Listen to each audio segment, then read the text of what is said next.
അസമിൽ ഭൂചലനം 5.1 തീവ്രത രേഖപ്പെടുത്തി. ആളപായം റിപ്പോർട്ട് ചെയ്തിട്ടില്ല. കൂടുതൽ വിവരങ്ങളുമായി ബൽറാം നെടുങ്ങാടി ഡൽഹിയിൽ നിന്ന് ചേരുന്നു.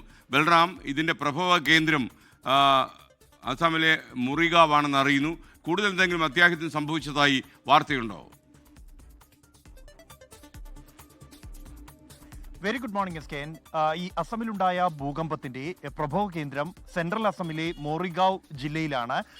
ഭൗമോപരിതലത്തിൽ നിന്നും 50 കിലോമീറ്റർ ആഴത്തിലാണ് ഈ ഭൂചലനത്തിന്റെ പ്രഭവ കേന്ദ്രം.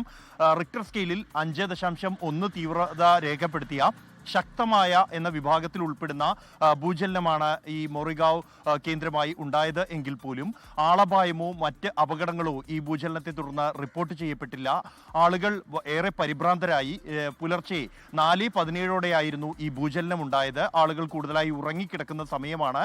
പരിഭ്രാന്തരായി പുറത്തേക്ക് ഓടുന്ന സാഹചര്യം ഉണ്ടായെങ്കിൽ പോലും മറ്റ് അപകടങ്ങളൊന്നും തന്നെ റിപ്പോർട്ട് ചെയ്യപ്പെട്ടിട്ടില്ല എന്നാണ് അസം ദുരന്ത നിവാരണ വിഭാഗം ഇതുവരെ ഏറ്റവും ഒടുവിൽ ലഭ്യമാക്കിയ റിപ്പോർട്ടിലും വ്യക്തമാക്കുന്നത്.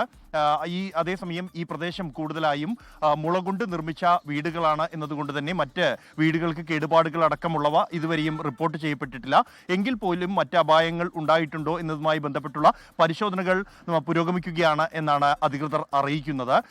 6 മാസങ്ങൾക്ക് മുൻപും ശക്തമായ വിഭാഗത്തിൽ ഉൾപ്പെടുന്ന ഒരു ഭൂകമ്പം അസമിൽ ഉണ്ടായിരുന്നു. എസ്കെൻ, ലോകത്തെവിടെയായാലും ഏത് സമയത്തും 24 വാർത്തകളും ഓഗ്മെന്റഡ് റിയാലിറ്റി പാക്കേജുകളും എക്സ്പ്ലെയിനറുകളും വിശദമായി കാണാൻ ഞങ്ങളുടെ യൂട്യൂബ് ചാനൽ നിങ്ങൾക്ക് സബ്സ്ക്രൈബ് ചെയ്യാം.